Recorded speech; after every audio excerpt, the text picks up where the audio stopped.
It's been a while since I've done a video. So this is Natalie Swanson Hemstreet. I am being stalked by Alan. Well, his first name is Scott, S-C-O-T-T. He goes by Alan Sandler, A-L-A-N Sandler. He is a criminal, dark web criminal. I have been harmed ever since I crossed paths with him in California. He started stalking me then. He was a friend of a friend of a friend, and I can provide that connection. It's out there on Pinterest. So he's got a lot involved in his dark web criminal activity, including police. So I had something similar to what happened to that woman in France, Giselle. I can't remember her last name, but if you look on the internet, you'll find her story of being sexually assaulted many times and not knowing about it. And she had physical trauma from it, and I had the same. It took me a while to piece it together. So I was sexually assaulted in my home, in hotel rooms across the country. Criminal police were involved. I have been trying to expose him. Sandler is arrogant and he makes mistakes. So I have evidence that crimes were committed against me. It can be linked back to him with forensic evidence. Now, I'm sure there is sexual assault imagery with his involvement. You may not see faces, but there is technology.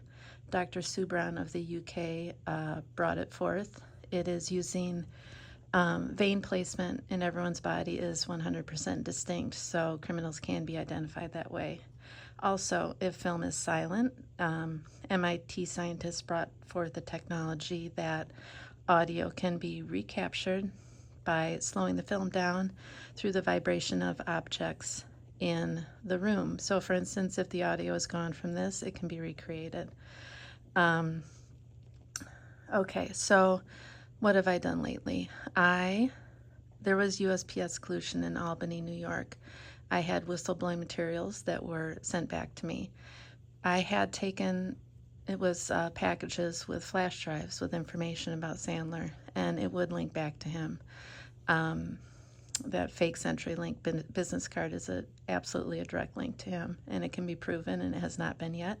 And you should question Merrick Garland at the DOJ and Christopher Wray at the FBI and Michael Horowitz at the OIG as to why that has not happened yet. So people are sexually assaulted at hotels. It happened to me at the Staybridge Suites, Colony, New York, September 2021. They put a coiled silver wire in my deadbolt ahead of time. I had been assaulted there. I have some fragments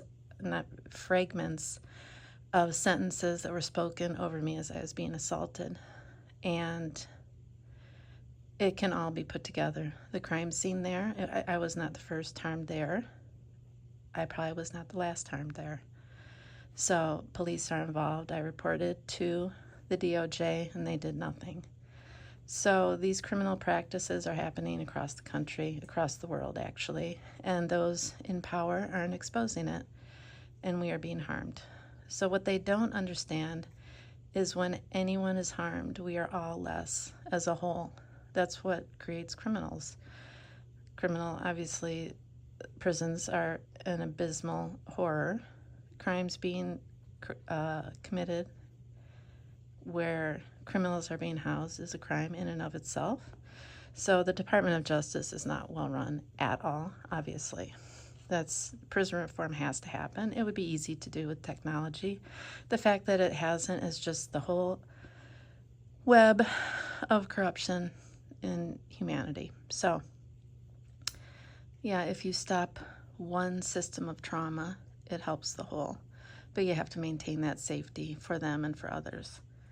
Okay, so because of the USPS collusion in Albany, New York, and there would be proof of that crime because the addresses were verified when I gave them to the post office. They went through the system and they were sent back. So there is USPS collusion, police collusion. Many are colluding in different systems of law enforcement. So there would be scans with technology. So there would be scans somewhere should be in the system. If there are no scans of those packages, that's proof of a crime, because that would have had to have happened for it to be sent back. So either way, if the scans exist, it'll prove the crime. If scans don't exist, it'll prove the crime. Circumstantial evidence, yes, but when you piece it all together, you see that it is a collusive dark web network. Okay, so that's one thing. Because of that, I used a different method of getting the information across. There was a fake business card given to me by someone who is does those stealth sexual assaults with Sandler and is a serial killer as well. Yeah, he is a man. I've heard his name is Mike. I'm not sure. There's probably video somewhere where they have spoken their real names, I would imagine. However, that phone number has his voice on it, so voice recognition. I have a recording of it, and so if it gets erased, it does exist. What else? He showed up at my home in Montana, a fake business card. It has he was able to pick up my equipment. I'm certain there's no one by that name who works for CenturyLink, and they had a wrong address on there. And now there's a fake company with someone's picture out there.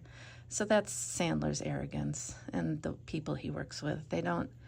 What anyone who works with Sandler doesn't understand, he will throw anyone under the bus. He has no loyalty to anyone except for his own safety, because he went through the criminal system and he was harmed.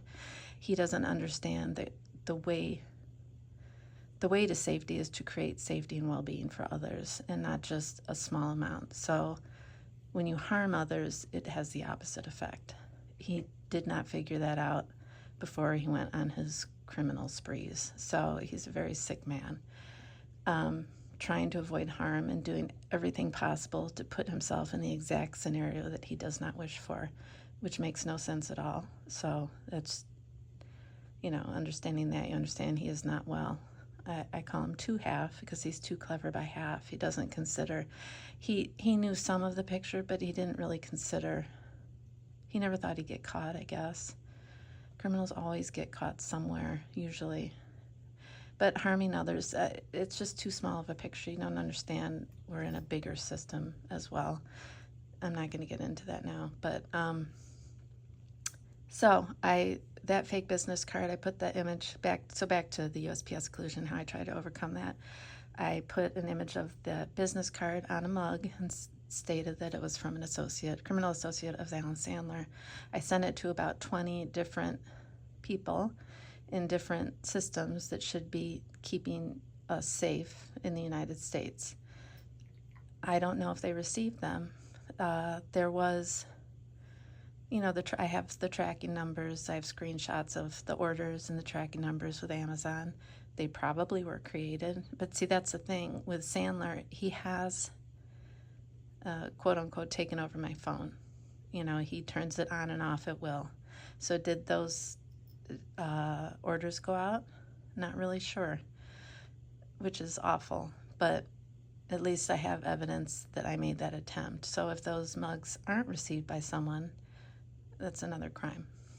And their tracking numbers. So they appear legitimate, and, I'm just really not sure if the mugs were created, the orders were created, and they were sent out. Probably, he doesn't have probably that much control. So anyways, he is capable of doing quote-unquote deep fakes, though.